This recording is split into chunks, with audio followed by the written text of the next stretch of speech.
Olá, sejam bem-vindos a mais uma aula do curso de Informática e o assunto dessa aula é sobre a arquitetura dos computadores e o sistema operacional. Bom, a gente já tem conhecimento que, conforme a evolução dos componentes eletrônicos foi acontecendo, novos modelos de sistemas computacionais puderam ser desenvolvidos, não mais apenas o formato de computador tradicional que a gente conhece. Isso permitiu um aumento da capacidade dos processadores e, claro, fazendo com que esses novos tipos de sistemas computacionais pudessem fazer o gerenciamento de informação de maneira mais efetiva. Porém, para cada tipo de componente e cada tipo de sistema computacional, nós temos aplicações distintas. Se nós temos aplicações distintas, nós temos que ter também sistemas operacionais mais qualificados, mais adequados para cada plataforma e para cada arquitetura computacional. Então, para cada arquitetura e cada plataforma que nós temos um tipo de sistema operacional diferenciado. Vamos, para a gente dar uma olhada como isso funciona, observar algumas questões a respeito do funcionamento do sistema operacional. Essa primeira questão traz a seguinte ideia: quais são as funções básicas de um sistema operacional? Explique cada uma delas. Bom, a gente sabe, então, a gente conhece que o sistema operacional ele vai ser o tipo de software que vai criar uma comunicação, uma interface amigável entre o hardware e as aplicações, ou seja, entre o hardware e os demais programas que a gente utiliza no computador. Ele vai fazer uma interface também entre o usuário e essas aplicações. Como resposta para isso, nós temos aqui uma arquitetura na figura aqui representada e a gente pode concluir que a resposta fica dentro da seguinte ideia: o gerenciamento do processador, olha ali o processador na imagem em destaque, o gerenciamento de memória RAM ali em destaque, e o gerenciamento de demais dispositivos, como por exemplo ali os monitores, impressoras e outros tipos de placas de expansão, são os tipos de processos e ações que o sistema operacional vai gerenciar a partir das necessidades do usuário e dos aplicativos também. Essas execuções de processos ou são processos internos do próprio sistema operacional, ou são processos provenientes da execução de demais aplicações. Essas outras aplicações são executadas por softwares aplicativos, por programas ou linguagens de programação que cada usuário tem necessidade de trabalhar quando está utilizando, um modelo de sistema computacional. Bom, como uma segunda questão, então, nós temos aqui: como o sistema operacional faz o gerenciamento do processador? Vamos imaginar a seguinte situação como exemplo. Nós temos aqui a memória RAM, o processador e o HD. É de conhecimento que todas as aplicações, quando elas são instaladas no computador, elas permanecem no HD. Elas são armazenadas no HD, instaladas e ficam disponíveis ali para o nosso uso, para a nossa utilização. Para que haja esse tipo de utilização de aplicações, essas aplicações elas necessitam ser carregadas para a memória RAM. Então, quer dizer, uma por vez, conforme a necessidade do usuário, ou conforme esses programas vão sendo abertos, eles vão sendo carregados para a memória RAM. Esse carregamento, quem é o responsável, é o próprio sistema operacional. Após esse carregamento, então, ocorre o processo de execução. Esses programas aplicativos, eles criam processos. Cada processo tem uma função específica dentro do programa aplicativo. Como eles são executados? Cada um desses processos, desses programas, precisam ser trazidos para dentro dos registradores do processador. Olha só, da memória RAM para dentro dos registradores do processador. Este trabalho ele vai ser executado conforme o sistema operacional for identificando prioridades na execução de cada aplicação. Então veja, uns processos do Word são carregados para os registradores do processador e informações são devolvidas novamente para a memória RAM. Em seguida, os processos do CorelDRAW são carregados para o processador e devolvidos para a memória RAM. Isso acontece repetidas vezes com o Excel, com o Paint e sempre que for necessário você executar uma nova aplicação, um novo processo será trazido para dentro do processador e executado posteriormente pelo próprio processador. Aí dentro do processador nós temos unidade de lógica aritmética, unidade de controle de instruções que vão ser responsáveis pela execução efetiva dessas instruções. Bom, esse processo de carregamento e execução, ele ocorre a todo momento, né? Sempre que for necessário iniciar um novo projeto, trazer um novo arquivo para dentro de cada uma dessas aplicações, sempre que isso for ocorrer, né, dentro desse processo de uso do computador, essas aplicações são executadas de forma concorrentes. Veja que o recurso multitarefa permite que o sistema operacional gerencie vários aplicativos abertos ao mesmo tempo. Como resposta, a gente tem aqui então, o sistema operacional permite que seja executado apenas um processo por vez. Os demais processos devem esperar até que a CPU esteja livre para que sejam executados. Todos esses processos, então, serão executados dentro de uma determinada cadência de tempo, conforme o sistema operacional for solicitando por novos processos. De forma concorrente, significa que o processador, a CPU, ela vai dar atenção de execução de uma aplicação apenas para um processo por vez. Porém, o recurso multitarefa permite que a gente entenda que todos esses aplicativos estão sendo gerenciados ao mesmo tempo. Só que a gente não pode esquecer que a execução de cada processo, ela acontece apenas um processo por vez. Bom, continuando, a terceira questão pergunta o seguinte: como o sistema operacional faz o gerenciamento de memória? Então veja, o gerenciamento do processador, ele é realizado conforme necessidade de execução de aplicações e de processos de cada aplicativo. O gerenciamento de memória é uma função semelhante ao gerenciamento do processador.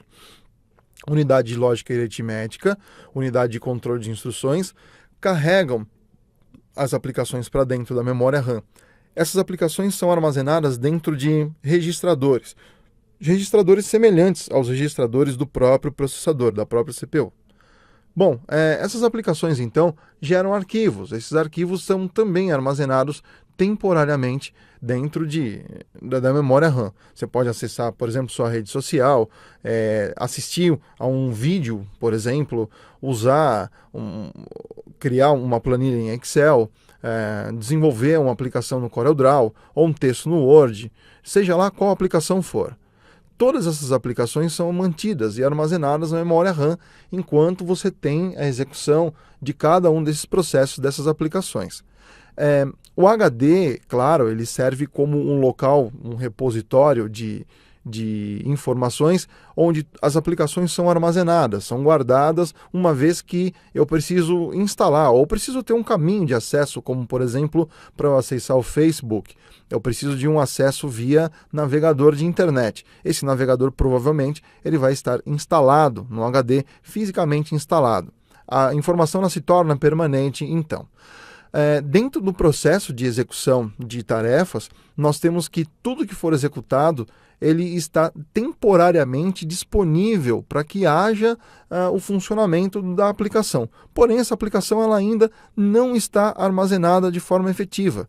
Nós precisamos usar comandos de salvar, de guardar informações, para que essas informações se tornem informações permanentes e salvas, armazenadas no HD, por exemplo. Então, dentro desse processo, olha só, vai ser executada uma ação e essa ação, então, vai ser armazenada fisicamente no HD. Novamente, outro aplicativo é carregado para a memória RAM, outro aplicativo está sendo executado pelo processador e descarregado, fechado ou alguma informação salva no HD. Esse processo todo, então, ele vai se repetindo à medida que você for alternando entre o uso de aplicações, como, por exemplo, acessar sua rede social ou tentar fazer qualquer outra operação carregando um novo software. Como resposta disso, nós temos então que o sistema operacional ele copia o processo do HD para a memória RAM e executa. Quando o processo termina, o sistema operacional carrega um processo na memória RAM sobrepondo o anterior. Então, toda a forma de execução de processos, ela depende de quais aplicativos estão sendo carregados. Tanto arquivos que vão se tornar permanentes quando são salvos a partir da edição dentro de um software, tanto a própria aplicação que é carregada para a memória RAM e trabalhada dentro do processador para que haja execução dos seus processos. Bom, a próxima questão. Como o sistema operacional faz o gerenciamento de dispositivos? No exemplo que utilizamos, carregamos 3 programas na memória RAM, o Word, o CorelDRAW e o PowerPoint. Se mandássemos imprimir um documento do Word, uma imagem do CorelDRAW e uma apresentação do PowerPoint e não pudéssemos contar com a ajuda do sistema operacional, com certeza essa impressão seria uma mistura de impressões de todos esses documentos.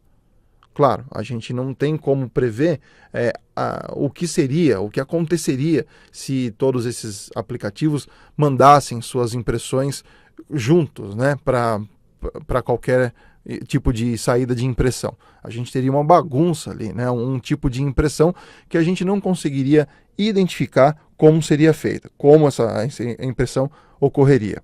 O sistema operacional ele vai ser responsável por gerenciar essa disputa, essa ação entre as impressões. Porque como os softwares são compartilhados, esses softwares terão prioridades na execução.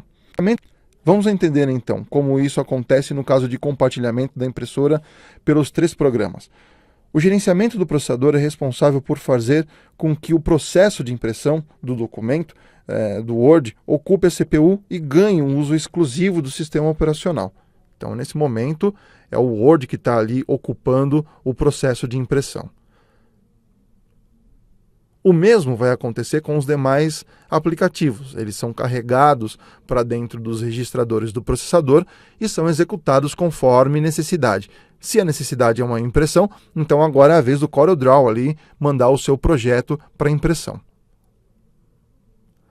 Então, o sistema operacional ele tem a função de conceder temporariamente a um processo o acesso exclusivo a certos dispositivos. A gente não pode considerar que esse acesso vai ser sempre compartilhado de acordo com a ação do software em si. Ele é o sistema operacional que faz o controle de quais são as aplicações que poderão imprimir dados em determinado momento. Nesse momento aqui que o CorelDRAW foi carregado, ele não vai conseguir utilizar a impressão enquanto a impressão anterior do Word não for finalizada. Bom, vamos dar uma olhada na próxima questão, a 5ª questão. Dadas as configurações abaixo de 2 computadores, indique qual é a melhor delas para quem precisa trabalhar com um processamento de grande número de informações ao mesmo tempo, explicando o porquê de sua escolha. Para a gente conseguir definir qual foi a escolha, nós temos 2 configurações ali, semelhantes, porém com algumas informações um pouco mais ajustadas para grande volume de processamento e para um volume baixo de processamento. Nós temos ali na configuração 1, olha só, um Core i7 3.2 GHz e um Core i3 1.6 GHz. Disco rígido de 1 TB na configuração 1, disco rígido de 500 GB na configuração 2. 12 GB de memória RAM na configuração 1 e 6 GB na configuração 2. O Windows 8.1 64 bits na configuração 1 e o Windows 8.1 também na configuração 2. Bom, realizando um benchmark, a gente pode comparar se as aplicações elas têm um desempenho mais favorável dentro da configuração 1 ou da configuração 2. Vamos dar uma olhadinha como as coisas vão acontecer aqui. Para esse grande volume de informações, nós temos o quê? Olha só, trabalhar com processamento de grande número de informações ao mesmo tempo. Então, nesse caso aqui, é mais assertivo um processador i7 de 3.2 GHz em relação a um processador i3 de 1.6 GHz. Disco rígido de 1 TB, claro, ele tem uma capacidade maior de armazenamento, mas isso não vai trazer diferença em relação ao desempenho, a não ser que fosse um outro tipo de armazenamento de dados que não fosse um disco rígido. Dentro da configuração 1 ainda, a gente tem a quantidade de 12 GB de SDRAM contra 6 GB de SDRAM da configuração 2. É claro que esses 12 GB de memória RAM seriam mais apropriados, mais adequados do que 6 GB de SDRAM na configuração 2. Então a gente chega a essa conclusão, que é necessário, né, ou da primeira configuração é o melhor porque contém um processador com melhor velocidade do processamento de dados. Também a memória RAM, que é responsável pelo desempenho e velocidade, tem o dobro de capacidade da segunda configuração. Por isso, a primeira configuração automaticamente terá maior desempenho e processamento de dados. É claro que a gente tem que ter aí uma informação um pouco paritária. Nós temos que comparar o tipo de processador que nós temos com a quantidade de memória RAM disponível também. Não adianta nada ter uma grande quantidade de memória RAM se o volume de processamento ele for baixo. E o contrário também é aceito. Não adianta a gente ter uma configuração com um alto poder de processamento se nós temos pouca memória RAM para execução ou para gerenciamento dessas aplicações. Ok? Bom, lembre-se que o objetivo da resolução desses exercícios é auxiliá-lo na compreensão dos assuntos abordados na aula. Portanto, não deve ser considerado como única fonte de estudo. Participe de todas as atividades propostas. Deixamos aqui algumas referências e até a próxima.